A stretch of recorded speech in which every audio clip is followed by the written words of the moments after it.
What's up? Welcome into the CHGO Bears Podcast presented by DraftKings Sportsbook, America's top-rated sportsbook. Download the app.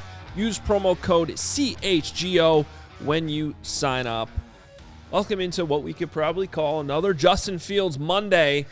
Adam Hoge, Corey Wootton, Mark Carman all here.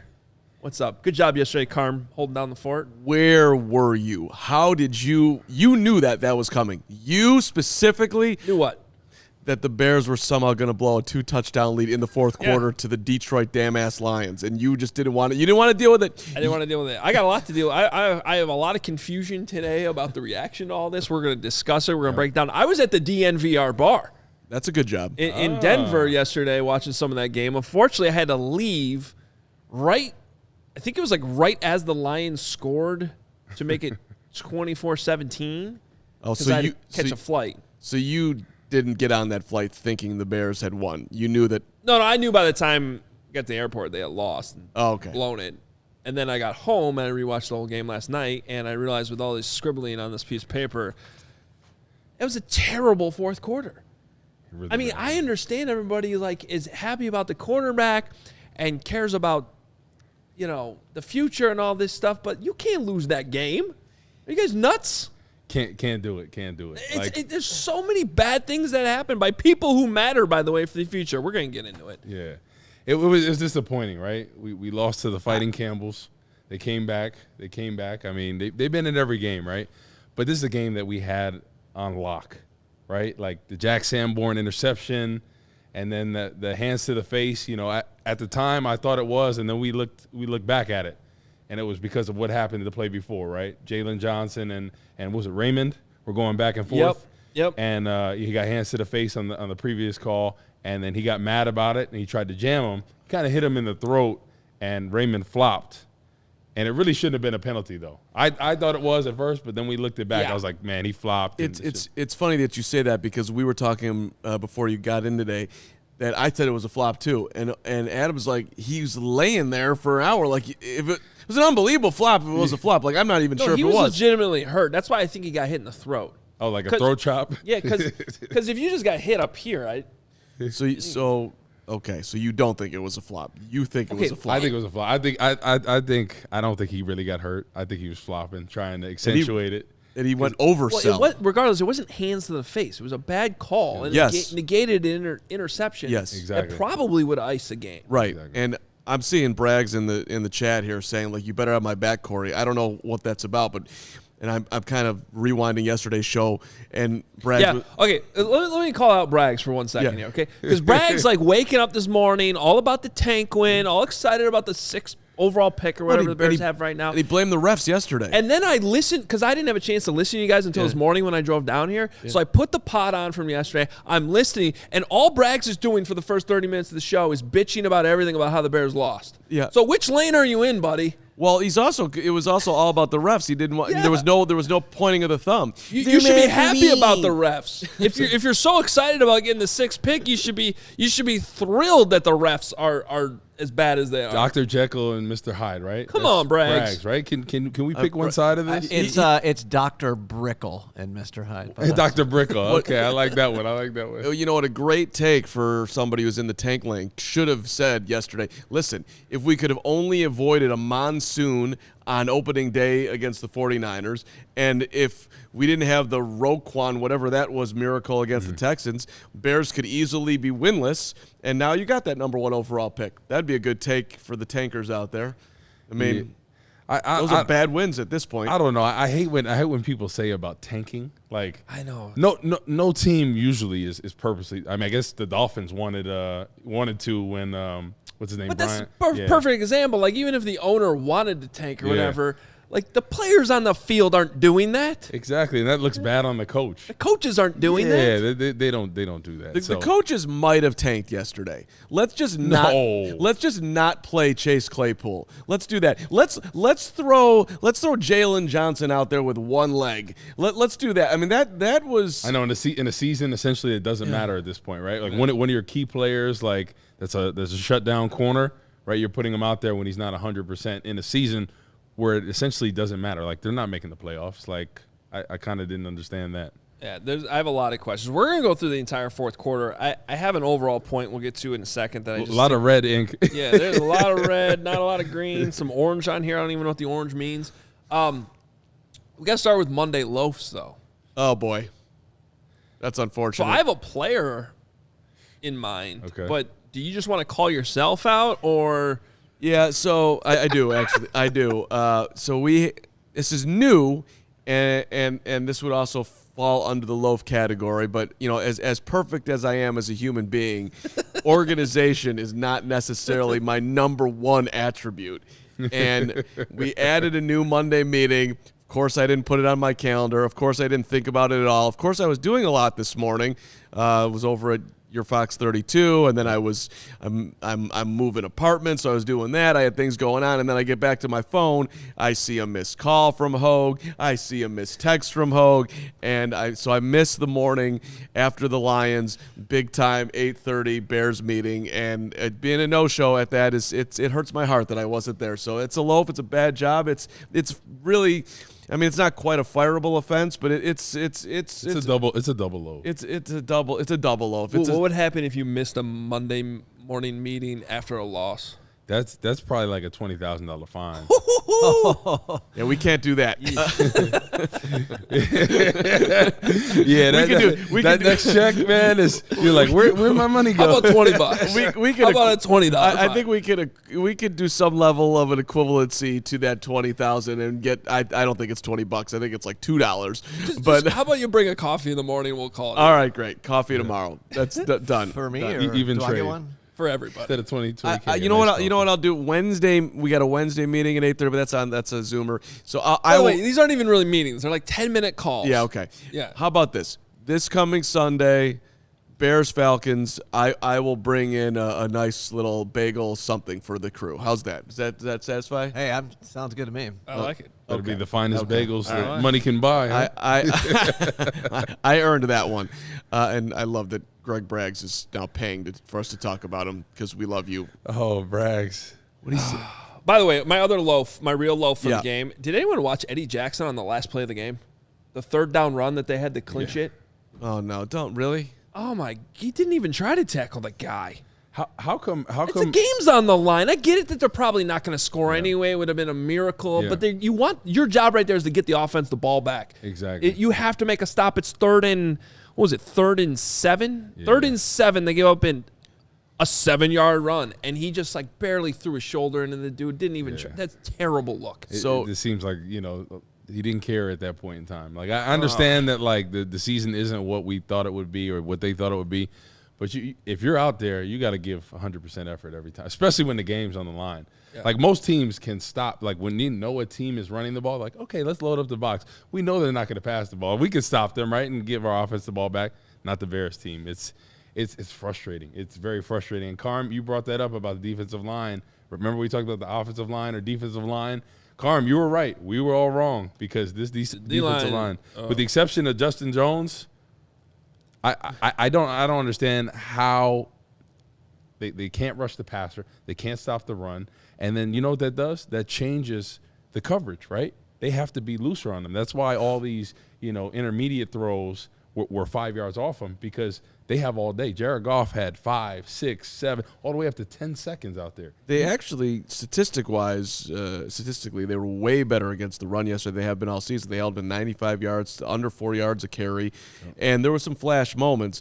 But then you also look at it like, who actually can play on this defensive line? And if I can rewind back to the Eddie Jackson point, Jake Flanagan, our GM, is the most positive Bears fan in the history of the planet. And even when Santos misses the extra point, no big deal. Oh, that pick. Oh, that's okay. When they gave up the 8-yard, 9-yard run to ice the game, that's the only time that Flanagan flipped out. he lost it on Eddie Jackson and the Bears defense at that point. Come on, you got to at least give us a chance. But you can't stop it when there's no chance that Detroit is bad. Like there is 0% chance that they are passing the ball at all.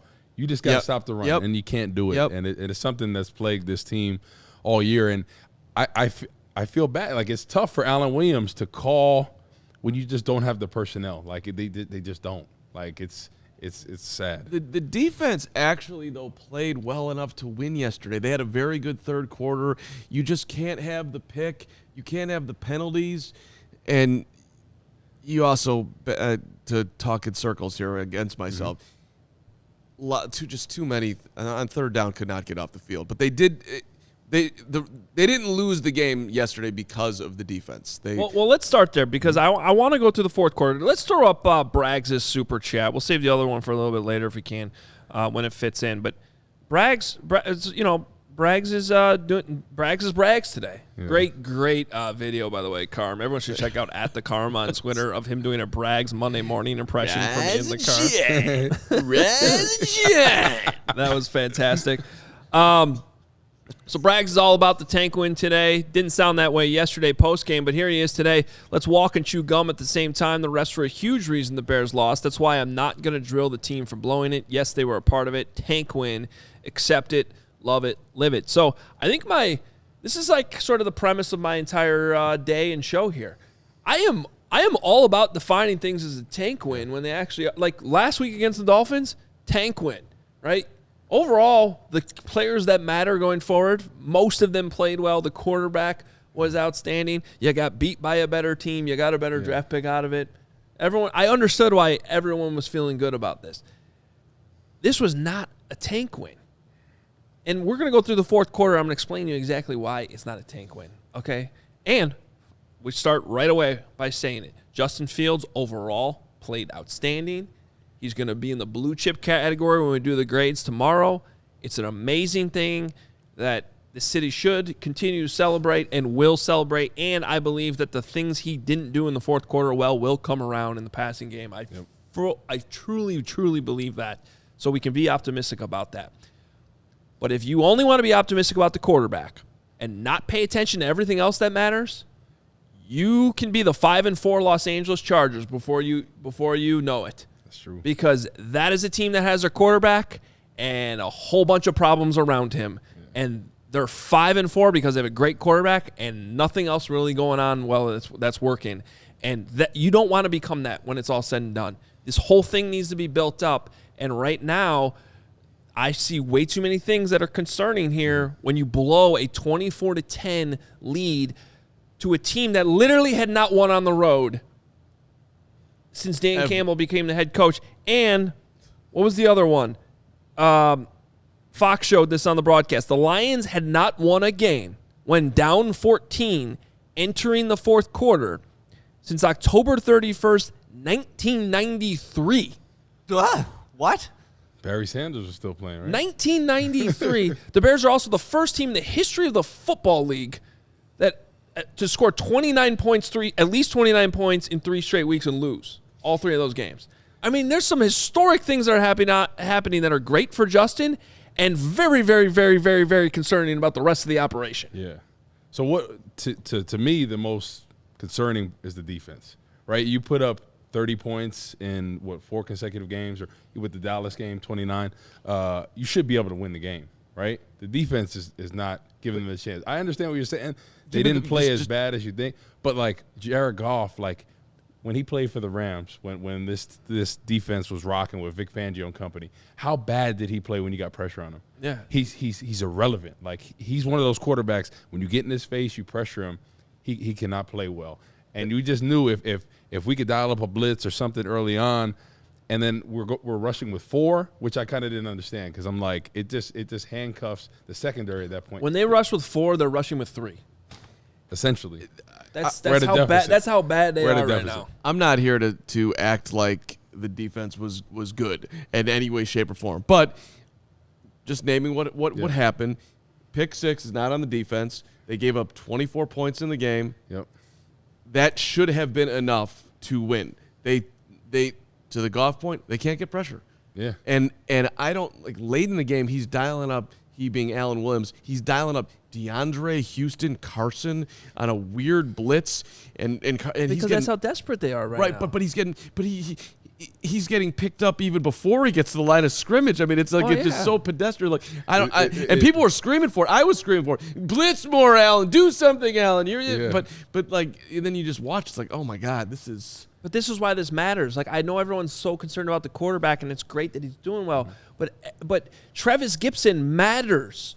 Yeah. Okay, Dominique Robinson matters. If neither one of those guys, and Brian Poles probably went in the season like, let's hope one of those two players becomes a starting defensive end. So when we get to the offseason, I don't have to replace both of them. Mm-hmm. And I get that Robinson's still a young fifth-rounder who might need more than 1 year to develop, but you're looking for an answer. Gibson's gone backwards. He has. He has regressed 100%. Like, after last year, right, having 7 sacks off the bench, and, when he took over when Khalil Mack got hurt, you're like, okay, I see the progress from him. Early on in the season, right, the Green Bay game, he has some really good rushes in there.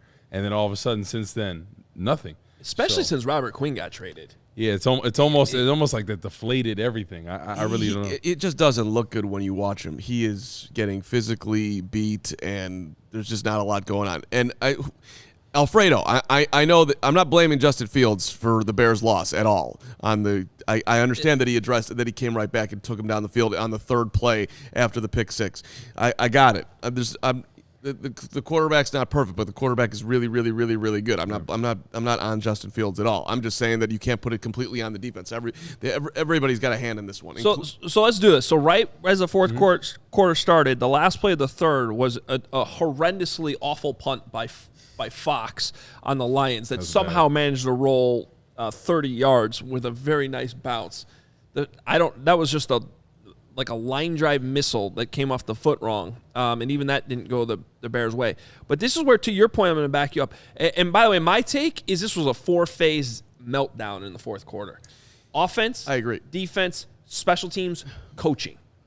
That's why it's so concerning. It goes way beyond the Justin Fields conversation. These coaches are going to be here going forward.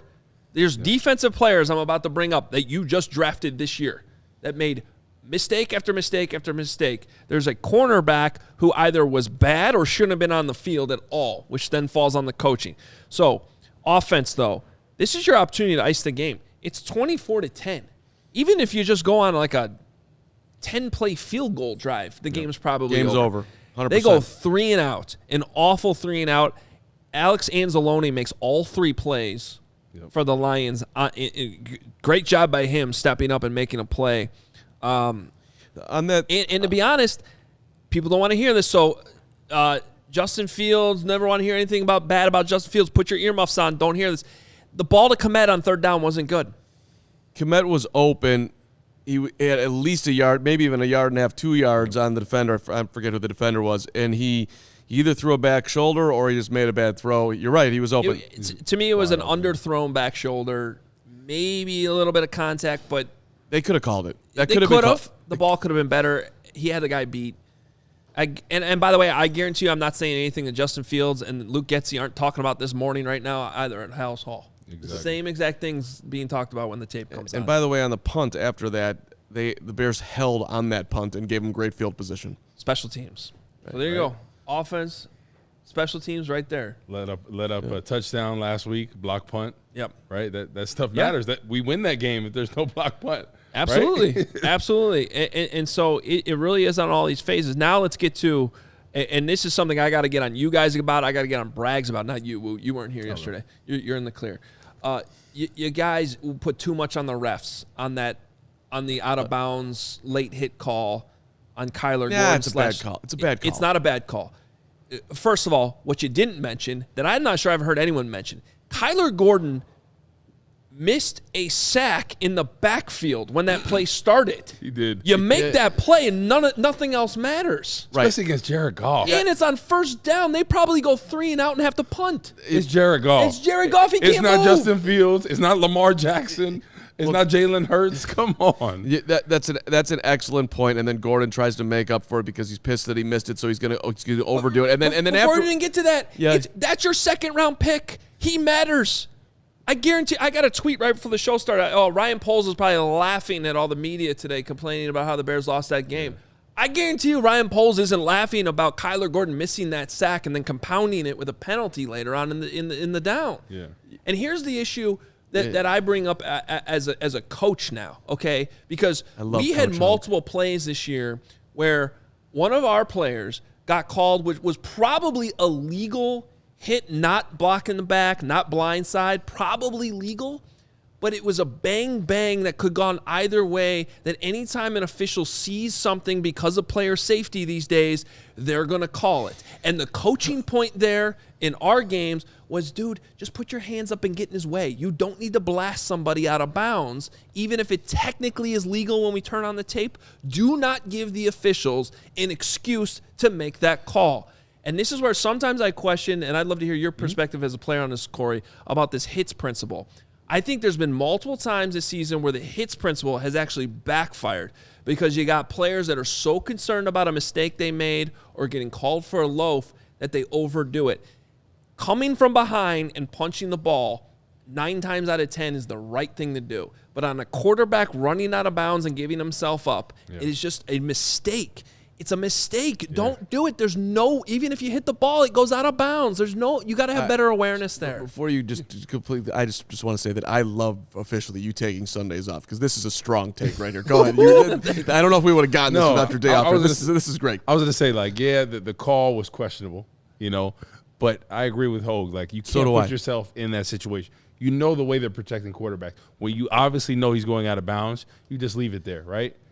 And he was trying to make up for a play, and it's just one of those things that you're like, it's close, but you can't even let it be close because they're going to call it every time for their favor. Right. No argument from me. I'm holding on to that Gordon is right, and he technically is. That shouldn't have been called. However, dude, he's going out of bounds. Yeah. You're not going to gain anything. You're right. You're absolutely right. You're just putting yourself. You're putting yourself in potential harm. Officials are human beings. They make bad calls and that's what ended up happening. Then you know what pisses me off actually the most about that play? Well, maybe not the most, but also Goff acted like he was just like it was. Like that he was part assaulted. was ridiculous. That part I agree with you. Yeah, like dude, he didn't touch you. You just fell down because you're not a great athlete, and then you slid, and then you acted like you got trampled by some 300-pound dude. Quit being such a whiny little. I mean, come on, Jared Goff. That was lame. I guess the one positive thing, right, is effort to the ball, right. So that's one thing, right? Sure. Yeah. So I guess that's the positive, right? You'd rather a penalty be in something like that, right? You're running to the ball and all that. And I understand what you're saying about the hits principle, how it's going over the top. But as a coach and a player, you're like, I'd rather somebody be going balls to the wall. You call that an effort penalty, right? An effort penalty. I'm fine with that, right? But he just got to know a little bit better. Hey, peel off to the side, something. Just you got to get away from him. Right. But I just start with make the play in the backfield, and none of it matters. Exactly. And now they got like a 1st and 20. Or 2nd and 20, because it's a sack. Yep. They're behind the chains. They're probably punting. Again, the game's probably over. Like, this is where it comes down to it. Like, yes, some of them were on the referees for stupid calls, but if you make that play in the backfield, it's probably over. Yes, and if you it should have been probably over or over 1,000 times. Which is kind of the general point of what I'm getting at here. And almost every single one of these, it's players that matter for the future. We went over the illegal use of hands. It was a bad call. But Jaylon Johnson also went over the top with the one right before. Woot and I looked at this right before the show started. He's like grabbing on his face mask right in front of that same referee. Yeah. The referee was looking to call. Exactly. Don't give him, again, I go back to don't give the referees a reason to make a bad call. Yeah. Raymond baited him. He knew what he was doing. He baited him, and then he probably pulled the Dennis Rodman, right? Like Karl Malone, right? You keep baiting the whole time. You're pushing him the whole time, and then when you turn away, then Karl Malone pushes him, and all of a sudden the ref's like, yep. So that's what that was. Well, and what I'm thinking about with Jaylon is this is a bigger sort of overall, you're the head coach, you're in control, you're the hits principal. You don't allow, in theory, your premium players to, in essence, tell you what to do because, quote, I'm healthy, coach, I'm good, coach. No. You're the floose. You don't play that game. You make the best decision, and you're not exactly worried about being best friends with everybody like Matt Nagy. And what would have been great leadership yesterday from a head coach would be like, dude, Jaylon, I appreciate it. I love you, 33. I love that you're trying and you want to help, but you are not helping us right now. So get healthy, and maybe we'll see you in Atlanta. And by the way, we'll try to win this game. So when you do come back, the games will actually matter, which we're almost at the point where they don't. We're not quite there yet, but we're awful close. Quick shout out to Dupes in the super chat land. He says, "Thank you, Hoge.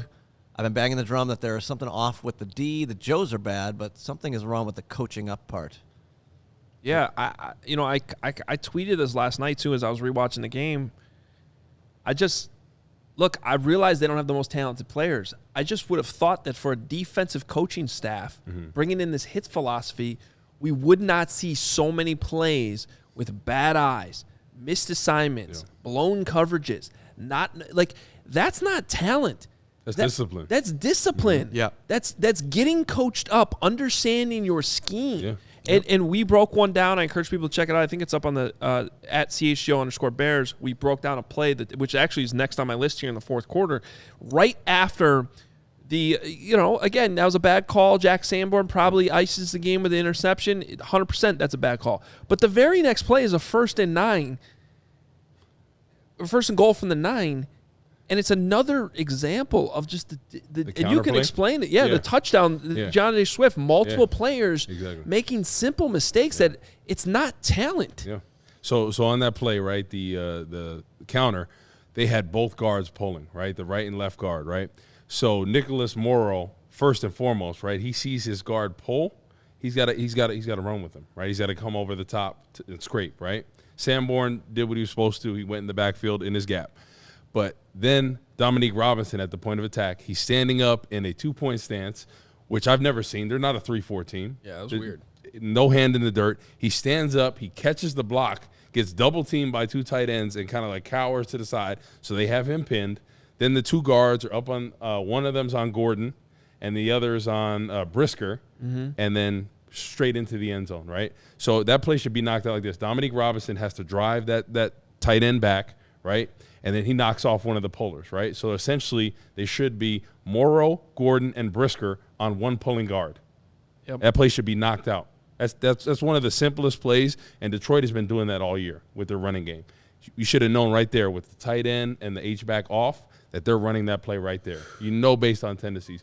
And Morrow, he didn't follow his keys. Which was reading the pulling guard. He didn't read that, so he's out of place. He's out of place, right? So that play should have been knocked out. We should have had 3 defenders on one pulling guard.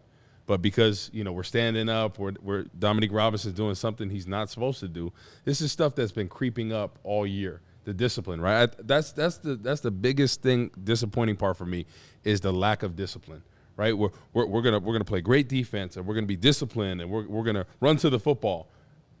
Sometimes we don't see any of that.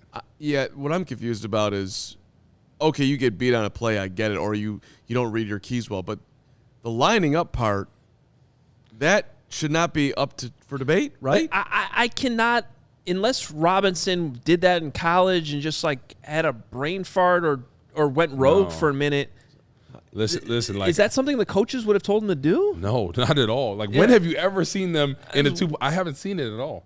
Was he just slow getting down? No, the whole time he was standing up like he was an outside linebacker. I'm like, what is going on here? It's weird.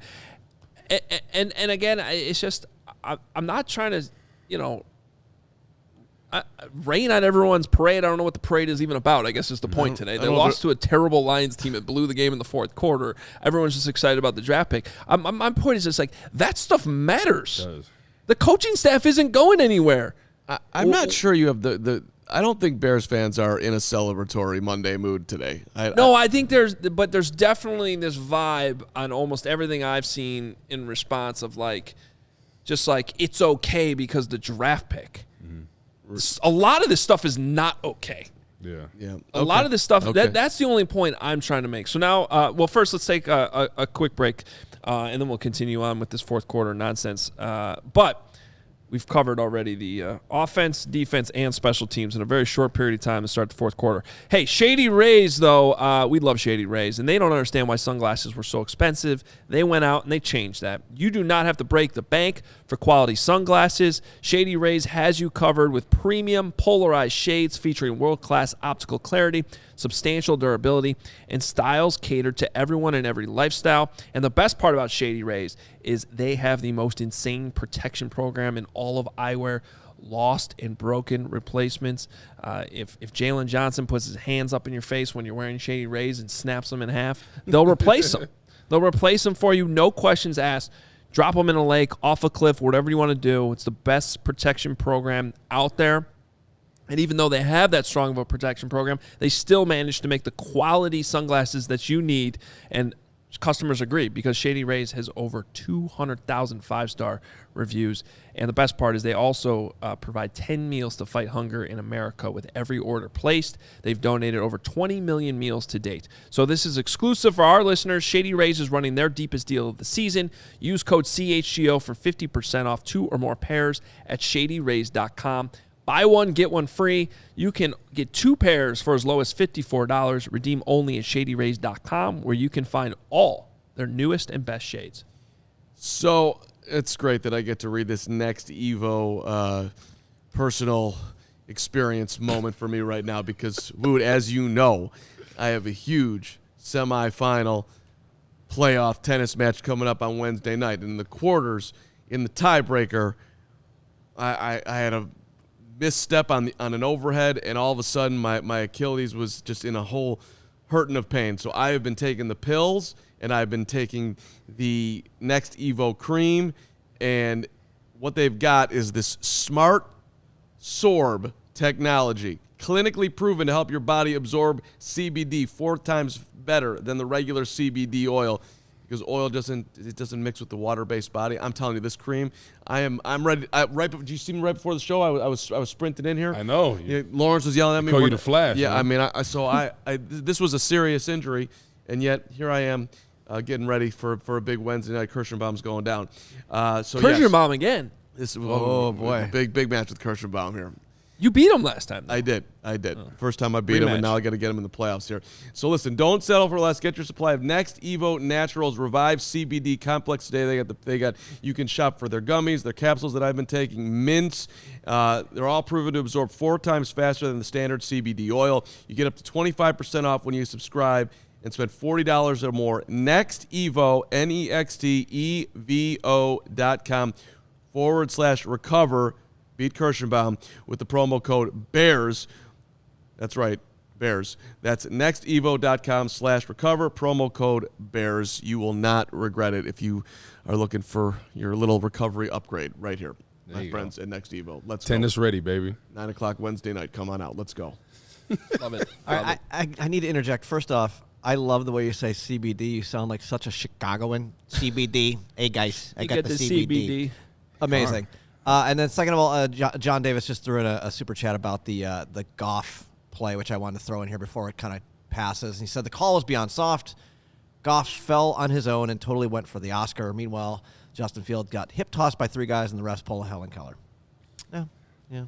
I don't disagree, but just like how many NFL games do you watch every single week where if a quarterback gets touched on the sideline, they call a penalty? I'm sorry, but you got to adjust to it. I know it sucks. I agree it's a bad call. Just don't give the refs a reason to make a bad call. Can't do it. Can't do it. You want to? Should we knock out a couple more super chats? Sure, we could do that. Let's see. How about this one from Brendan? Brendan says, you can't tell me it's not a win if you compare the depth charts between the Lions and Bears. There's like a triple negative in there.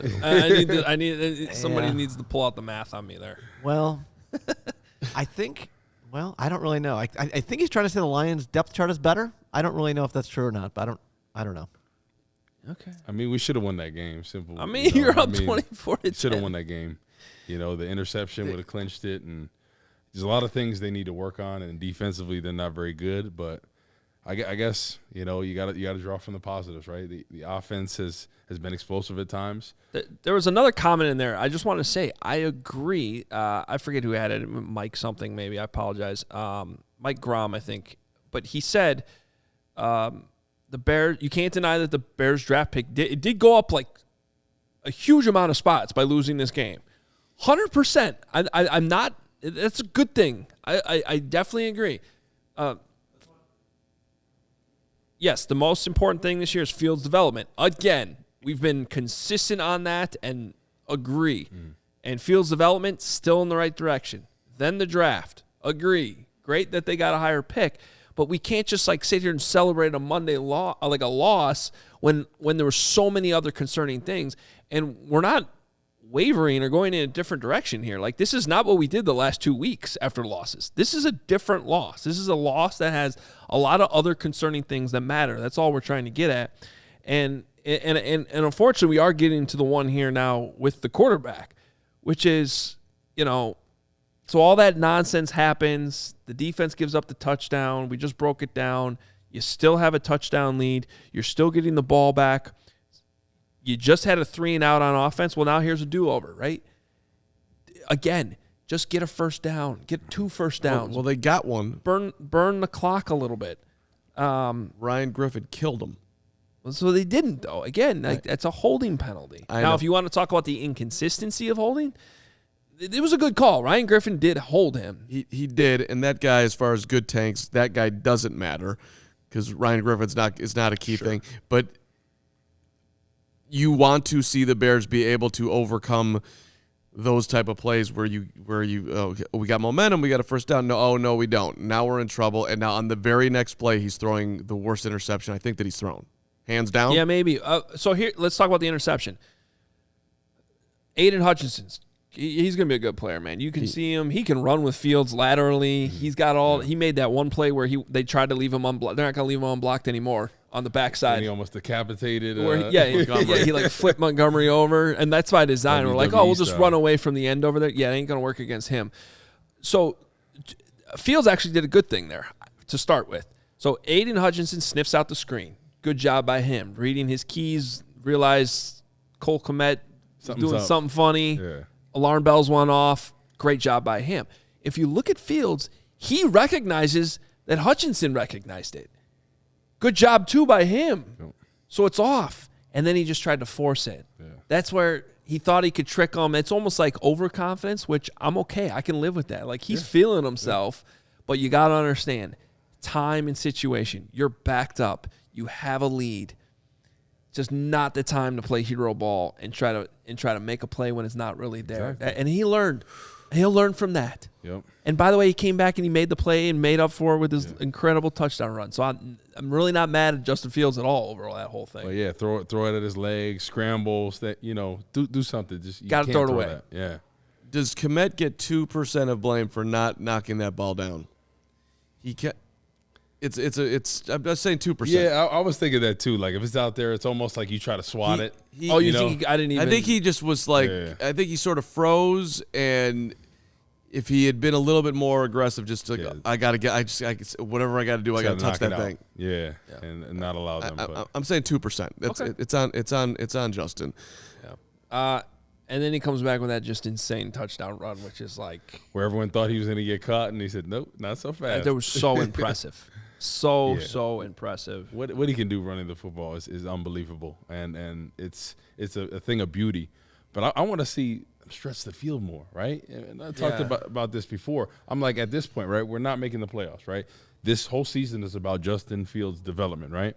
So why not take some shots? Like if we're I understand if we were in the playoff hunt and we're trying to be very conservative and a running football team that kind of limits turnovers, I understand that. But the biggest thing he has to improve on is the deep passing game, right? Take some more shots. Which brings us to another thing. Why is Chase Claypool only on the field for 19 snaps? 33%, one out of 3. He played fewer percentage of snaps than he did a week ago against the Dolphins. That was close. It was 35% last week, 31%. Pringle being there, maybe they wanted to give him more reps. Why? Like, that makes no sense. You know my reaction to Pringle? Stop trying to make fetch happen. Like, it's just not working. Fetch. That's a deep reference. Clueless? Carm definitely doesn't get it. I don't. I think he's clueless. It's from Mean Girls. Damn it. Oh, yeah. Stop trying to make fetch happen. I thought you were talking about like Byron Pringle as a dog who doesn't want to go to the park. No. That's not it. Okay. But seriously, man, it's just not happening. I know you paid him $5 million or whatever, but he's gotten hurt twice. Yeah. But why not let Harry get a chance, right? Because I'm thinking Pettis ain't going to be here next year, right? So why not give Harry? He had a great game in the Cowboys when he had the touchdown, right? Used his body, had a nice route, big body, 6'4", almost the same size as Claypool. Why not see what he can do? He's a former first-round pick. Like, he's got talent. Why not see? Can we pull that tweet up from earlier that I tweeted? Because actually, commiserating with Jake Flanagan on my drive down here made me think of this. and this has less to do with the players and more to do with the process here. I just want to make that, like, I think people read this like it's a shot at the players, so if it came off that way, I apologize. It's more so about the process. But you traded a second-round pick for Chase Claypool. Mm-hmm. You used a third-round pick to draft Velus Jones. You traded a 2024 seventh on N'Keal Harry. Whatever, that's a flyer. I get it. But it's still part of the math here. Yesterday they combined for one catch, which was really just a flip. It wasn't even technically a pass. They should actually rule that not a catch. That should be put into the rule book. If you flip it to somebody behind the line of scrimmage, it's not a catch. It's a pass. I get it. So it counts as a catch. So one catch, 8 yards. But what's most concerning is 19 snaps combined from these 3 young players that you're supposedly developing. Mm-hmm. So either your process is bad or the players aren't working. Right? It's one of the two. I don't get it. So this goes back to, I guess, the whole theme of today's show, which is like, yay, quarterback, but what about everything else? How do you only get 19 snaps out of these young guys you're trying to turn into something?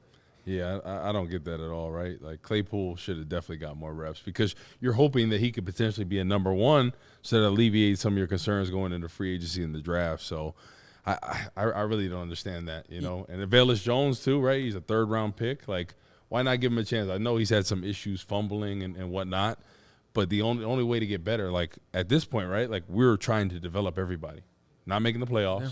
This is all about development of young people that are going to be here next year. Velus Jones will be here next year.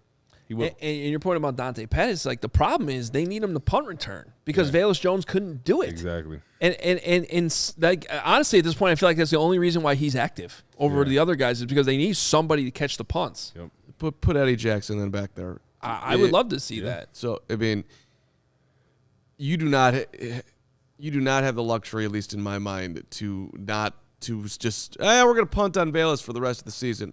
That doesn't make any sense. Let him. You're 3-7. You're 3-6. Whatever. Get him on the field. You loved him enough to pick him in the third round, above where most people thought he would be. Matt Eberflus and Velus had that moment on draft night where they were both crying together. Let's see some more tears on the field of Velus coming back and actually doing something. Put him back on the field. He's explosive. He just needs to work on his hands. Right. I mean, get on the jugs machine. You know, Devontae Adams early on in his career. I'm not saying Velus Jones is going to be Devontae Adams, but Devontae Adams couldn't catch the ball the first couple of years. He got on the jugs machine, worked on his hands. So Velus Jones, jugs machine every day. And the Claypool mat doesn't make sense. Like, even on the last play of the game where Fields ends up getting sacked, and he's trying to get away, and he looks down the field at one point. Well, you know, I don't know if Claypool was on the field on that play or not, but I would like him to have been on the field there and just throw a jump ball up to him. Like, you know, that's what he's there for. Exactly. It doesn't make sense that he went backwards. It almost feels like they're making a point. I don't know. It definitely a weird thing that needs to be addressed. I'll speed up through the rest of this, but after the touchdown, the great 67-yard touchdown run, just a total buzzkill by missing the extra point. And I don't know if his plant foot slipped or something, but he looked down at the ground. Cairo Santos. There were 2 plays. Like, this is where, like, the kicking game really does matter. But you have the 50-yard touchdown bomb to Cole Kmet, and then Santos kicks the ball out of bounds on the ensuing kickoff. And it was a terrible – again, I think he slipped or something because I've never seen him have a kickoff like that. It was so bad. Did you hear his postgame? The Bermuda grass is falling Actually, apart, I think. I haven't. What did he say? So his postgame was very bizarre. What do you think he should have said? Hey, Cairo, what happened? What do you say? Yeah, I'll answer. I just missed it. I just feel absolutely terrible. The offense put us in a chance to, be up 7. We absolutely have to have that kick, and it's on me that happened. He was like, you know what? It was a fluke, and flukes happen, and I'm not gonna get, dude. Own it, man. You gotta own it. Is he trying to do a Cody Parkey? Yeah, like, I don't.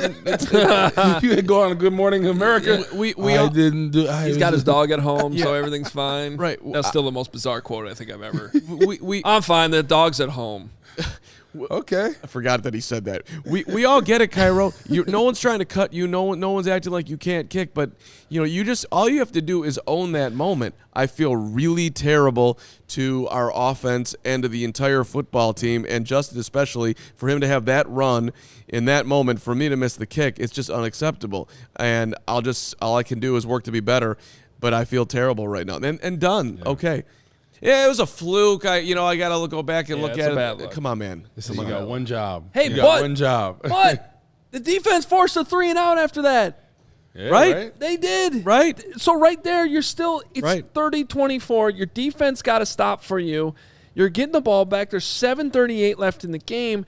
This is where I'm on board with the people critical of the offense today. Like, this is your second opportunity in the fourth quarter after your defense got to stop to basically ice the game. And again, I'm not even talking about going down and scoring a touchdown. Just get a damn first down.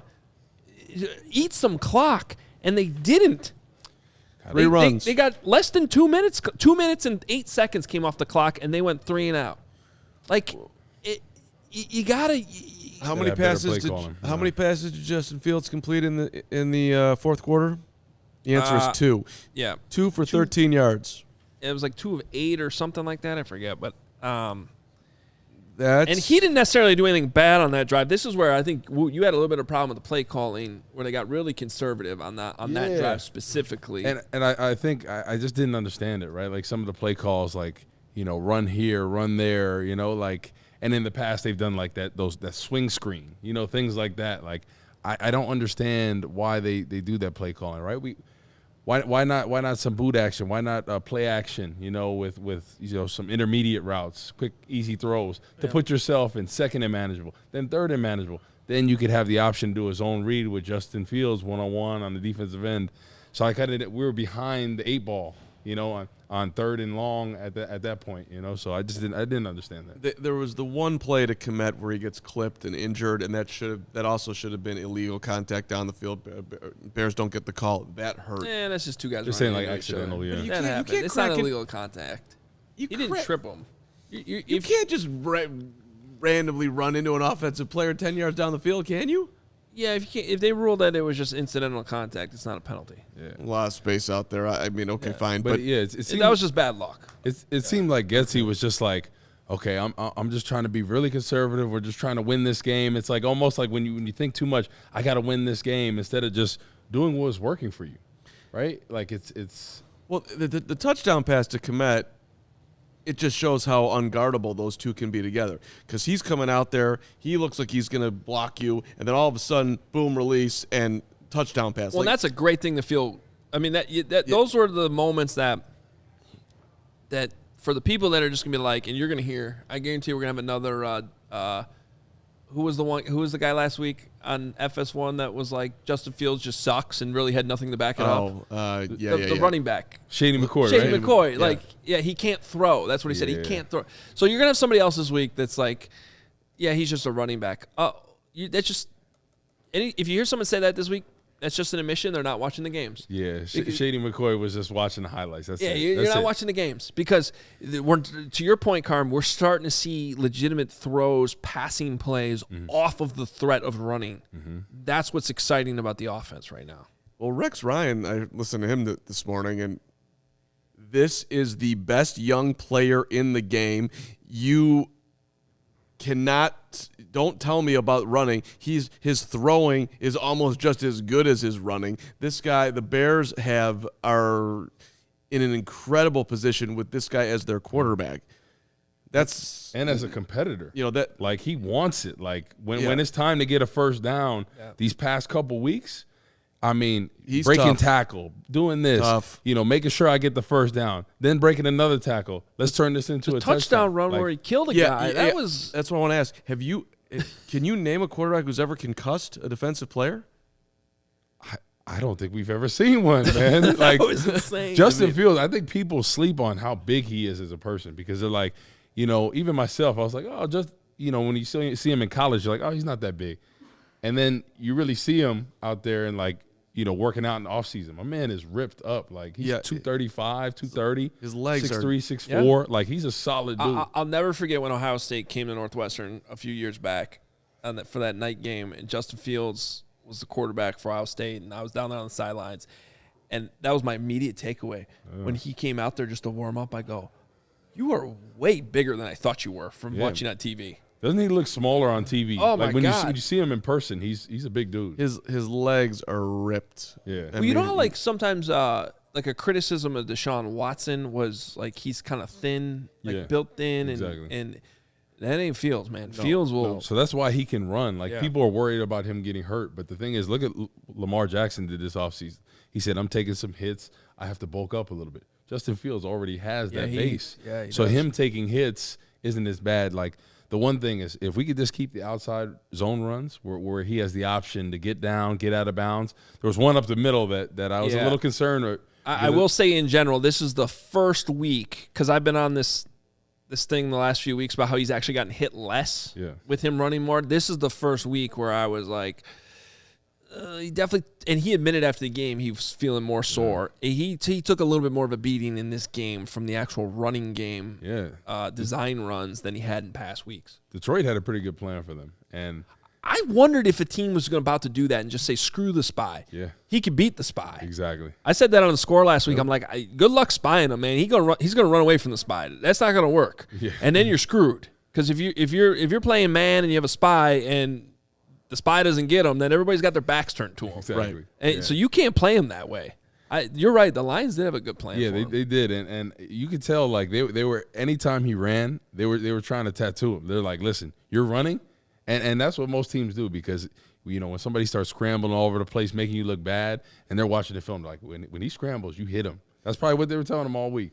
And he did take a couple shots. He did, and he also, again, it's like he had a great, in the middle of traffic, he had a pretty, well, you would probably didn't like it because he didn't get down far enough, but he slid at the right time to at least get himself out of one hit. Yep. And then he's doling out punishment that we are just talking about. And to MTR Bean, he's 240 pounds. I mean, that's what it's. Yeah, he's about 235 pounds. Like, I mean, what are you going to lie about that? Like, right. Not everybody's thing they have at the combine are the same weight they are now. Yeah. Do you know what I'm saying? He's out. And also, the guy that you have, this dude, in the middle of his college career, decided he was just going to go vegan because that would be better for his football career. That is not an easy thing to do if you are like, you know, hey, go vegan or else you're not going to live. Some people might still continue to eat meat. This guy's in his 20s, and he's changing his diet to try to get the most out of him. He hangs out at home with his dog. You're like this is not, you know, this. He's just you can bet on Justin Fields is not going to do anything to corral, you know, to get in the way of his career. And I love he was getting some criticism for some reason because that's what people do. But the quote he had after the game was like, I guarantee you that interception is never going to happen again the rest of my career. It will, obviously. Yeah. But the point is, he knew what I had just said on the show, which was like that situation, time and place, you're backed up, you got to lead. You just can't do that there. And he knows that. Yeah. And he's like, and now he's lived that experience. And now he can still be the swagger Justin Fields. I feel like I can make any play in the world, but just know, there's going to be some times where just you got to dial it down just a little bit. Well, and his reaction too, by the way, when he's running it in to make it 10-10, I got this. You know, I mean, you are a competitor. And then he did, and then he had a 67-yard run to back it up. Real quickly, just one other thing I got to bring up because we've been through this. I think we covered it. Defense, coaching, offense, special teams. It was all a disaster, and it was players that matter. But another player that matters. Well, here's a player who doesn't matter, but it involves a player who does matter. Can I just bring up the words Tom Kennedy? Tom Kennedy? I've learned about Tom Kennedy today. Well, he's a Pro Bowler, ain't he? Well, apparently he can run away from Jaylon Johnson. What? Dude was an elite lacrosse player at Bryant. He went there to be a two-sport athlete, gave up on football, decided late in his college career, I want to play both. Then he somehow unlocked his NFL career, and that's the guy that had the play that really basically iced it for the Lions. Nick in the comments says, Tom Kennedy is my CPA. He might do both in the offseason. He might be. Right? It's tax season in the offseason, so he's getting it done. Kennedy could be a great CPA. So I don't know what the point is here. I don't know what to make of Jaylon Johnson's game. He was hurt. He played horrible. He graded out horribly just on the TV copy. But I don't want to put it on him because I appreciate that he's gutting it out, that he was in the game. But, like, if you're a coach, man. You can't gut it out for what's going on right now. You can't get beat by Tom Kennedy and be on the field. But there's no implications for these games, like playoff-wise, right? One of your best players that's a true shutdown corner. Why would you have him out there not 100% in this type of season? Exactly. That doesn't make any sense. Flus, Alan Williams just said, listen, you know what? I understand you want to play, and I love that you're a competitor. But as your coach, a guy that's going to be here for years, I'm going to sit you to your 100%, right? Because this season essentially does not matter. Yeah, it's also just a knock on, not necessarily a knock, but it's you've got all this dead cap money. You're spending so little on your defense. You don't have depth. Like you're telling me Lamar Jackson, though, not that Lamar Jackson, but the one that's on the Bears, couldn't run with Tom Kennedy? I'm telling you. Like, that's my point. Like, at some point, you got to understand it. I'm not telling you that. Lamar Jackson should have been out there. Him and his illegal contact in the end zone. Lamar Jackson. And that was a bad play, yeah. Should have been running with Tom Kennedy. And maybe Tom Kennedy still catches him, but maybe he doesn't pick up 44 yards because Lamar Jackson at least is there and can catch up to Tom Kennedy. It's a bad job, but it is an indictment on the roster at the same time. But like, what if Jaylon Johnson goes out there and gets hurt because he's not 100%, right? He's putting himself at risk. What if you don't have him next week now? Yeah. You know, like, he was clearly and to show you that it really was kind of a game time decision, they called up a DB from the practice squad and then had him inactive. Like, usually if you call somebody up on Saturday from the practice squad, it's because you need to have them in the game on Sunday. So that was total, like, all right, let's see what it's like on the field. And it was a miss, man. Whether it's training staff, coaching staff, whatever. Bad job. If Jaylon Johnson can't run with Tom freaking Kennedy, he should not be on the field. No. That can't happen. Come on. Well, they had him off the field earlier in the game. He's getting worked on. Hey. Just shut him down. Jaylon, listen to me. I'm going to tell you a little secret. We really don't care if we win this game. And by the way, if we do win it, we want you to be healthy down the line. So you just got to take care of yourself right now. We appreciate that you want to be out there. We don't doubt your competitiveness for 1 second, but you're not going to play another snap today. Thanks. This is a different NFL era now than ever, right? You know, in the past, there'd be guys playing through injuries just because that was the mantra, right? You're tough. We play through injuries, right? If we can be out there, we're going to play.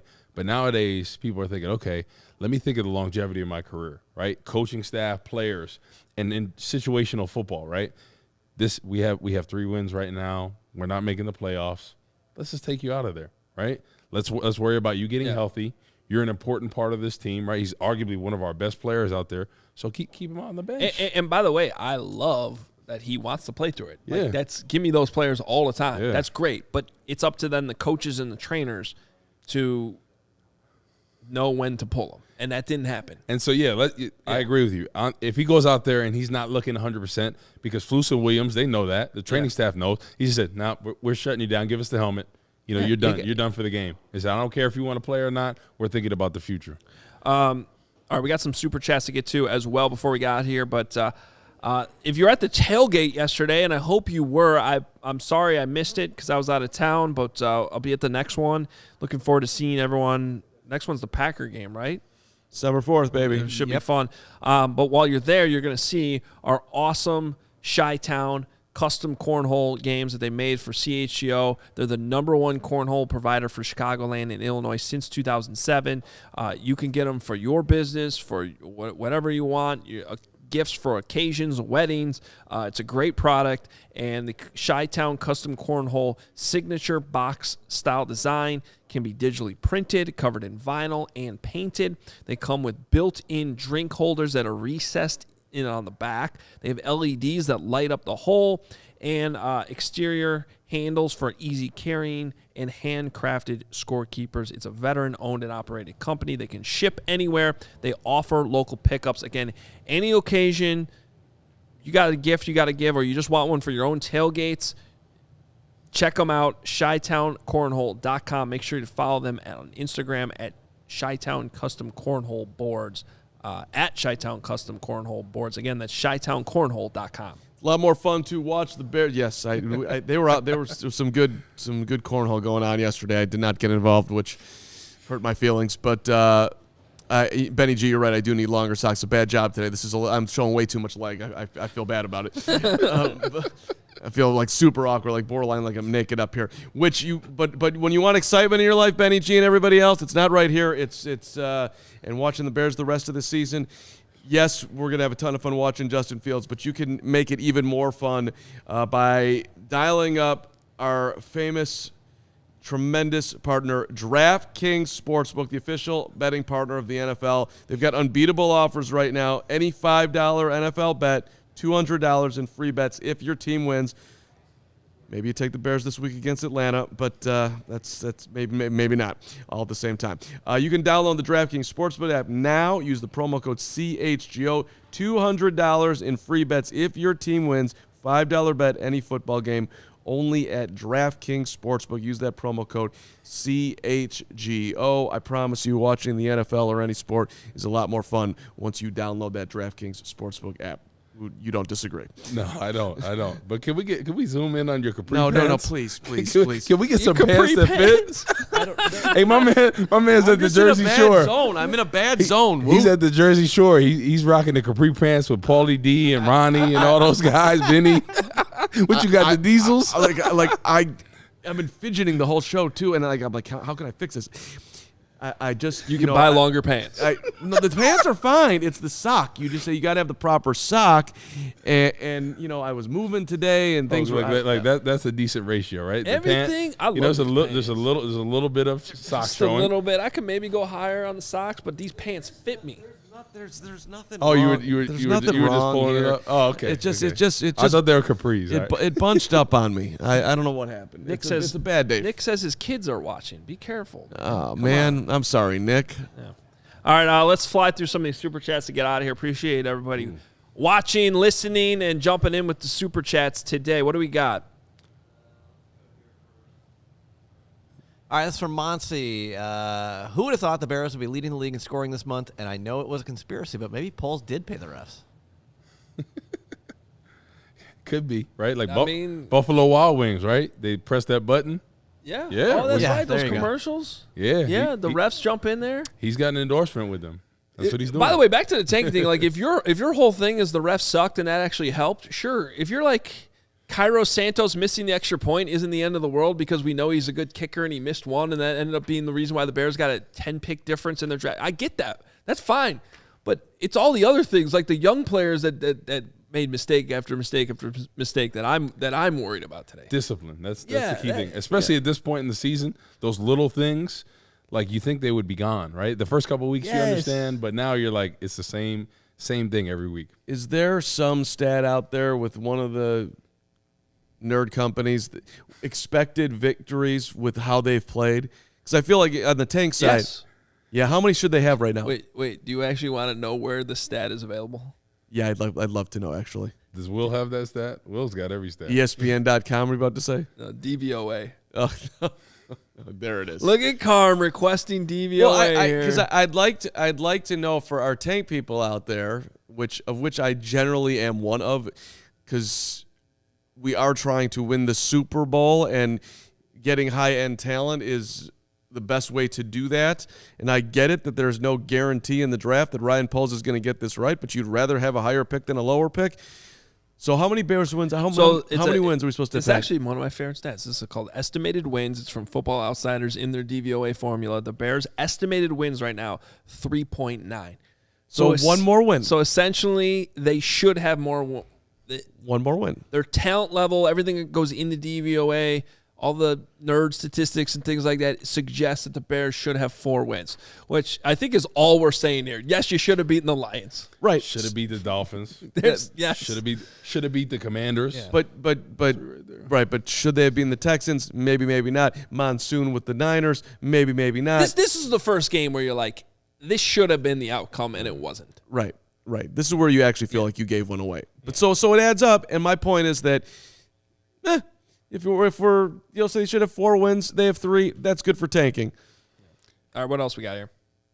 I need new pants. Well, I like that one about Tillery. Yeah, hold on. Yeah, we'll get to that one in a second because I want to hear you answer that. Joe says, to Wooten's point about the deep game, I think the lack of wide receiver talent, poor pass blocking is in a place where those balls can be thrown. There's an easy way to do that, right? Hard play action. right? Keeping a tight end in there potentially, taking a shot to Claypool or St. Brown, kind of like we did in the Cowboys game, right? Mm-hmm. Took a deep shot, and, if Justin Fields would have let him, St. Brown had a step on him. Things like that, right? Yep.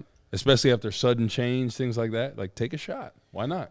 Hard play action to protect the offensive line. Schematically, is Fields so dangerous right now with the ball in his hands that play action isn't working because they're still going to have an extra guy just like making sure that the ball. I'm asking genuinely schematically, is that a problem? Because I feel like they've gotten away from the hard play action since they went to more of this design running game for Fields. Yeah, I mean, I think it's a little bit of both, but I think it's such an advantage, right? Because you can give him the option that almost looks like he's going out there for a run, and that could potentially be a shot, right? You give him the option. Kind of like that rollout RPO. Exactly, where he has the option to do both. And I feel like that's how you protect this offensive line that's been struggling at times, and you give them a second. But you don't know unless you take a shot. You look at every week, they have a hard play action, majority of teams that do really well, the Bills, Kansas City, all those teams, and then they take a shot deep, right? That's how all of a sudden you get things going. Why not after a good running play, go up to the line quick, hard play action look, catch them sleeping, like things like that. Shouldn't you be able to scheme guys open because of Fields like they did with Kmet more often? Like if you're a receiver, Chase Claypool can act like he's blocking, then all of a sudden zoom out. But that's why regardless, like I just feel like the Claypool thing yesterday is one of the most disappointing just developments in general. You traded a second-round pick for this guy a week ago, 2 weeks ago, whatever it's been. For him to not even be involved is mind-boggling. Somebody in the chat said he might have been hurt, but I haven't heard anything about that. I didn't see that at all. Somebody earlier in the chat said that, but maybe he got banged up with something, maybe a hamstring. I don't know. That's the only thing that would really make sense because how would he get less reps? Right, and last week you made a concerted effort to get him the football, and then he dropped one. Okay, let's go back to him on the very next play. Exactly. All of a sudden, a week later, he's just phased out of the offense in essence, except for one play. That doesn't make any sense. All right, Jimmy Tony, 87, $5. We badly need a good 3 technique. Otherwise, this D doesn't work. Ogunjobi not working out really screwed up the defensive plan. Your reaction? Yeah. I think that the 3 technique in this Tampa 2 is one of the most crucial aspects. You look at, in the Tampa 2 as a whole, right? You look at Tommy Harris when he was here, Henry Melton in his Pro Bowl years, Warren Sapp, even back to the Bucs days when Lovey and Marinelli and all of them are there. That 3 technique is the engine that runs that defensive line, right? So him penetrating, it kills everything. It kills pullers, the run game, and then on the pass rush, you put him opposite the slide, so he's one-on-one on the guard, right? So he can take advantage of that, and that's what we're missing right there. Justin Jones has flashed a lot, but I don't know if he's a true fit for a 3 technique. I think he should be a nose tackle in this scheme. Interesting. I think he would be better at a nose tackle. So maybe you go get a better 3 technique in free agency, or use a high draft pick on one. Maybe that becomes your Tommy Harris, but then you move Justin Jones to the inside to the nose. Yeah, I like that because I feel like he'll be on the more athletic side for a nose than he is a 3 technique. Well, and right now their nose is a problem. Exactly. Like it doesn't matter if it's Blackson or Mike Pennell. You know what I saw all over the film rewatching the game is just the defensive linemen going down to the ground too easily. You know what I mean? They're getting dominated. Like barely getting pushed and just they're on the ground flat. Like catching blocks. Even with Robinson on that one touchdown. Yeah. He's catching blocks. This relies on penetration, and we don't see enough of that. Like literally, that play should have been knocked out. He should have fired off as quick as he can. Because in the Tampa 2, you're not worried about getting reached. I've talked about this. Like you're not worried about that. All you're worried about is getting penetration in the backfield, and that will kill everything. But we don't see any of that, and that's why we can't stop the run. And also, if you get off the football and they try to run play action, it's a lot easier to rush the passer when you get off the football. So he has a frame that he could put some serious muscle on that thing. Dominic Robinson could if he wanted to. And what if potentially he's a situation like Henry Melton, right? A guy that came in as an end. He has no fat on him, Dominic Robinson. None. Like he's shredded. Yep. You put 20 pounds on him and you slide him inside, he's quicker than everybody else. That's what they did with Henry Melton. So that could be a thing. And then on the other super chat, what they said about Jerry Tillery, right? Yeah, I like that one. Talking about 3 techniques, a little segue into there. Jerry, I like him a lot. He's 6'6", 295. He's flashed a lot for the Chargers as far as in the pass rush game. And he's quick. He's quick. He's got length. And it just really didn't work out there. But why not take a shot on him to see what he can do the rest of the season? Because he could be a 3 technique. Yeah, why? I haven't had enough time because I was out of town over the weekend to look at.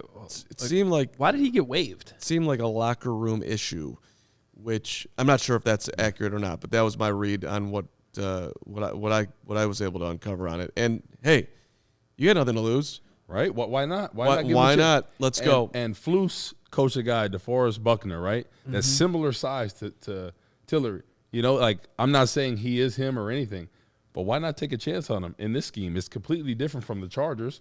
He can get off the ball and use his athleticism. Like, this is a lineman's dream right here. Yeah, and you're taking shots on guys like Alex Leatherwood, who you're paying a bunch of money to. We haven't even seen him. So, I mean, it would fall under the umbrella of this certainly makes sense of what you have been doing, so why not? You can't teach size. You can't teach quickness. That's something that he has. And in the Tampa 2, quickness is key. Give him a shot. And by the way, this would fit into what we've seen early on from Ryan Poles and taking flyers on guys. Yeah. Because he's shown that he's willing to give guys chances and maybe see if it works out. Brandon Staley, this is from Lindsey Theory's story on ESPN. Brandon Staley said there's a point in relationships like this where you've got to move on, and it's best for both people to move on. Yeah. Khalil Mack added, it's unfortunate. It's something that I really don't think I've been a part of in the NFL in the sense of in the middle of the season cut. It's a weird situation, but at the same time, he's a talented player. So whatever he chooses to do, he's going to be able to ball out and do his thing. It's interesting that he put it like on Tillery, like whatever he chooses to do. Yeah. Sounds like there's something else. Maybe him and the coaches had it like about playing time. Yeah. But I mean, Khalil Mack's basically saying that he's talented, right? He can ball out. So why not take a shot at him? Like, call that. Get him here. Get him here the rest of the season. I want to take a look at him. Yeah, and if you don't like it 3 weeks in, see you later. But give him an opportunity. Like, you do not have talented defensive linemen. Right. And this could be a gamble that could potentially pay off. Right. Whose snaps is he stealing? I'm not worried about it. Right? Like, even if you get in a situation, Hoge, where we're struggling and defending the run, put him at the 5 technique and then slide him inside on pass rush situations. Yeah. Try him out of 3 technique in the run. There's so many different things where you can use him, to your advantage. They need help, so they should. I'm intrigued by that whole thing. All right, next super chat from Nick. If you could pick one Lovey era Bear to put on the team, who would it be? Give me Tommy Harris. Tommy Harris. Prime time. Yeah. Prime time, no injury. Tommy Harris, that was a thing. When I was in college at Northwestern, watching the Bears games on him, it was a thing of beauty. He had this move, the jab ole, they called it, where he was a 3 technique. He's lined up on the outside shoulder. He gets the guard upfield 2 steps, and then he club, and then arm over or rip. It was a thing of beauty. Like, he put the guy on roller skates, and every time he shifted the weight there, clubbed, arm under, arm over. He had it his way. It was Burger King for Tommy Harris. So, I mean, if he could have stayed healthy, he was like the next Warren Sapp, to be honest with you, in that Tampa 2 scheme. Like, primetime Tommy Harris, before any injuries, it was a thing of beauty. Like, I don't think people realize that. Like, because some people came late to the party and like, oh, well, the Tommy Harris we saw was injured, and when he's healthy, he was one of the best. I agree that that's probably what they need the most, but give me Devin Hester every time for the impact he has on field position. Even in today's NFL with what they've done to their return game, he probably wouldn't have returned as many touchdowns as he had, but he'd still be by far the best one in the league right now. How about Lance Briggs, though? Yeah. Probably one of the most underrated linebackers in the history of the NFL. About getting respect? Yeah, sure. People don't even have him in that conversation. Let's go. Briggs, Urlacher, Peanut even. Devin is fine. Tommy. Bring them all. How about, can we just take those? Let's just get that 2012 defense. Can we get the entire defense to come at this point? Yeah, let's go. Corey Wootton. I'll play the run right now. Yeah, I'll do it. I'll play the run 100%. You said it 2 weeks ago. I will play the run right now. If you want, I'll give you good run snaps. I see the look in your eye too. I'm ready. I buy it. Let's go. Let's go. All right. I had a workout this morning. I'm ready to go. Yeah, and You brought up your Wildcats. I'm just letting that one go. Oh my God. Duke. Appreciate you, man. I'm sorry we made you wait so long for the super chat. I feel like we owe him a $4.99 refund or something because he threw in another one asking if we talked about this. We did not, so we appreciate your $15 super chat. Finally, Hoge, it is time. Let's talk about Wisconsin legend, future defensive player of the year, and Hall of Famer, Jackhammer Sanborn, or as Mark Carman would call him, Sanborn. I did get that wrong. I apologize. Put some I want the respect, only one who's man. called. If 50% of Bears fans are calling him Sanborn at this point. And we addressed that yesterday's show. And there's also some Jason Bourne going on out there with the Bourne. He played well. He played straight well. He played fast. He's good. He played fast. So let's talk about this because I know this turned into a kind of a bit with me because of the Wisconsin connection, but I did try to tell you guys when they signed him right after the draft that he's a good player. I don't know that he's going to be like, one of the best linebackers in football, but he has high-level instincts that get him around the football. That's what you need, and you saw it yesterday. He just looked quick, and that's a big thing. I kind of question how was his speed, right, in the open field. He was running down the running backs, Williams and Cup. Cracked Jared Goff. Cracked him. That was awesome. 2 sacks in the game. Should have had a pick. Flying all over the place, sideline to sideline. It was great to see a young guy step up, and Hoge, you called it. That's off to you. Sackborn. I like it, Eli. Sackborn. That's pretty good. The sack that he had was awesome. Darting around dudes, getting to the quarterback. He's our best pass rusher right now. Listen to that guy. Well, but here's where this is interesting because so was Roquan Smith before they traded him. And now different position because they moved Sanborn in the middle, or they moved Morrow over and put Sanborn in the middle. But this is a sort of a curveball, but I wanted to bring this up with you because you said this, Corey. I want to say it was after the 49ers game or week 2.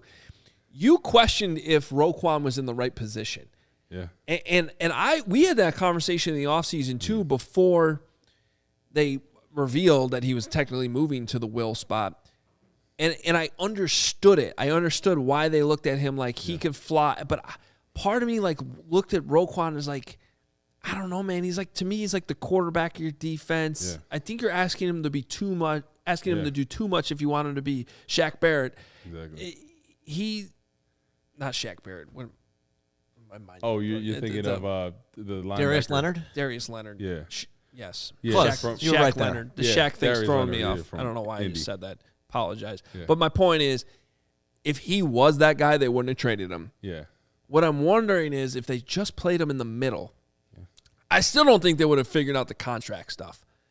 But I think it might have been a better fit for him. I think 100%. I think you were right on that. It's so different. Even just changing, he's just moving over a little. It changes everything from where you're lined up, from the reads. He got used to for 3 years, going on 4 of reading things from a certain vantage point, certain keys, and all of a sudden you move him, and now he's thinking about things. And you could just tell he was a step slower at first, and they moved, and then he was flying around at times. But I just think he was in the wrong position trying to change him. He was playing at a high level at a certain position, and I understand what they were trying to do. But that's where you get somebody else to do that, and you got to put your players in the best position to succeed. And I feel like they didn't do that. I still think I would have created a tough spot with the contract because now you're potentially paying a Mike linebacker $18 million next year, even if you just franchise him. I still wonder if that would have been the best outcome. Though, I want you to admit that you did not know that Sackborn, Studborn, everything else that's being put in there. You did not know he was this good. There's no way you did not. I think you believed in him, but you didn't realize that this dude was ready. Play at a high level. By the way, neither did Ryan Poles, or he would have drafted him. You know what I mean? No need to be defensive. No, you're right. You're right because this is a great development. It's also 1.5, 2 games or whatever. Let's let this play out. He does look legit. He does look good. Your first couple games playing and you're flashing like that, especially how he played, that's a good sign. Go read my Bears Things column though right after the draft. And when I broke down Sanborn, I said this guy should be starting at your Sam spot by some point in the season, which was already kind of a bold thing to say for a guy who was undrafted, right? But should be in the competition for your starting Sam linebacker, and part of the reason why I liked him is because he could back up all 3 spots. And if you listen to what Eberflus said back in the offseason, that's how he described his starting Sam. He's like, we want our starting Sam to be playing that spot, but also be able to back up the other 2 spots if necessary. It's a perfect fit to add Sanborn. Now, if you're asking me, was there a scenario where they trade Roquan Smith, they start Sanborn, and they don't miss Roquan? That's a little, I was not predicting that by any means. And we're not all the way there, but no, you got to get your Sanborn jersey. That's for him. That's you. No, everybody.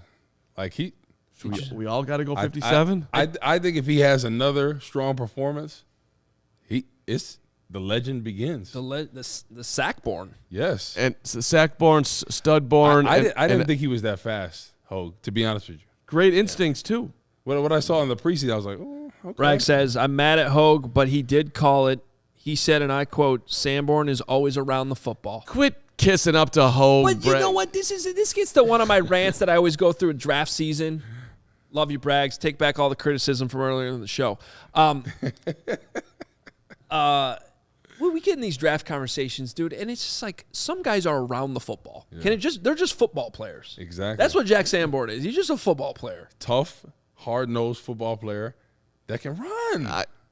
Just run. I like him. Speed. There's football speed. This is the NFL. He's the definition of football speed versus 40 times exactly. speed. Well, it's a difference, and the football speed matters more. 100%. And if you go to Twitter, which we tweeted out, you two diagramming what happened on the Lions touchdown to put him ahead. The only guy that was doing anything that he should be doing on that play was Sanborn. Following his keys, right? Sanborn did it right. He didn't do anything on the play, but at least he was the dude. At least he was chasing. Yeah, he's got to be there in case there's a boot or whatever. But right. Yeah, he was. He's doing his job. Discipline. Do your job. Finally, we got a disciplined player. Do your job. All right, Mike Grom closing it out today. $4.99. Nothing else to say. Just thanks for the shout out. Wanted the win, but moving up almost 10 spots softens the blow. It does. Yeah, without a doubt. There's no question. Hey, I had it wrong, too. I tweeted out that if they had lost the Texans game, they'd have the 2 pick. If they had lost the Texans game, we'd have the number 1 overall. We'd have the number 1 overall pick. We'd have the number 1 overall. I said that before the first round pick. If we had just lost the offense or defense, real quick. First offense. You got to get one player to help Fields, and then you can get all your defensive guys. That's how I look at it. Yeah, if you're gonna put me on a spot and say offense or defense, I'm gonna say offense. But if there is a talented game-changing pass rusher, 100%. They desperately need that right now. You got positional bias. But Carm, I guess it depends what they do in the free agency, right? What they address in free agency, right? And if we can fill some of those needs based on early. If there's a Jamar Chase out there, that's my pick. Well, I don't know who that is. That's a great pick too. Yeah. You guys are making great picks. Yeah. Here's the best case scenario that you're going to hear me probably say 1,000 times between now and the draft, which is a long ways away, guys. But it's only 164 days. Only 164. That's right, Jake. Yeah. Flanagan put that in our Slack channel this morning. Good. Countdown's on. Somebody's counting down. If you can get in a position, and by the way, of all the takes I've had, this is probably number 1 wrong thing. I did not see a scenario in which the Bears had a top 5 pick and the quarterback was working out. I thought that those two things worked against each other. And I guess my other concern is there's so many other things not going right that made that happen. Yeah. Because, and I'm still worried about that, but I really did not see a scenario where Justin Fields would have been this good and the Bears could potentially still have a top 5 pick. But if they do even get in the top 3, that's an amazing situation to be in because they could potentially trade back with a team that wants one of these quarterbacks and really not miss out on anybody because if you're only moving back a couple spots or something, you could still draft your guy, you add more picks. Look at the Eagles right now. The Eagles have the Saints' first-round pick this year. Great feeling. The Eagles might win the Super Bowl and have a top 5 pick. Yeah. That's what Ryan Poles needs to be working out right now. I think it'll probably be a receiver because the D tackle and DN this year free agency is a lot better than the wide receiver free agency. The wide receiver market is not good. Yeah. So we're probably gonna have to end up drafting a guy unless Claypool really emerges as a number 1. Then it kind of takes the pressure. That would require playing him. Yeah, exactly. So I guess we'll see how that. And again, it just the whole benching N'Keal Harry, Velus Jones, it just doesn't really jive with what they should be trying to figure out right now. That's just what I don't understand. Yeah, I don't get that one either. Like, he's a big physical receiver. He had a good Cowboys game, had a good touchdown, and then all of a sudden, you pull the rug from him. I don't get that. All right. We have a long way to go on this conversation, but I can promise you that we'll be covering every cranny of what's possible for the Bears going forward as far as what they do. With that lotion stuff? Yeah. Evo, let's go. Next Evo. Let's on the legs. I'm telling you, I'm gonna look at that. Look at those ankles. Oh my God. Look at that. What is going on? How does he The short black socks. Wow. What oh wow. This is a thirst trap for some people in the Well, you did have some nice things to say about Rex Ryan earlier in the show. What did I say? I don't even that he's adorable? At least everybody in the comments will get that joke. Yeah. Yeah, with the foot. He's got a foot Foot fetish. fetish with his wife. Oh. Hey. Videos. We should probably go. We got a big Bulls show coming up here in like an hour. Oh, God. What the hell happened to the Bulls Speaking of last night? awfulness, Hey. terrible. Settle Wow. down. Io's Yeah. coming today. Io's Bad gonna be day on. at the I office. think our guys at the DMVR bar yesterday were probably happy about that at least. Not their Broncos. They were struggling a little bit while I was there. Hey, check out CHGO Locker. Get that merch. You see IL right there rocking it. Love it. Bull show's coming up next. Make sure you're following us on Twitter. We had some bonus content up there already today with some videos with Corey Wootton, so make sure you check that out at CHGO_sports and _Bears. You can follow us at Adam Hoge, at Corey Wootton, at the Carm. Go check out Carm's video. I'm kind of I'm mortified by this pant situation today. This is a tough one. Come on. My gosh. I normally have great socks too. Hey. It's just an off day. Wait, is there a flood in Chicago? Our man is flooding. Everybody have a great day. This will never Bears happen. Nation, let's ride.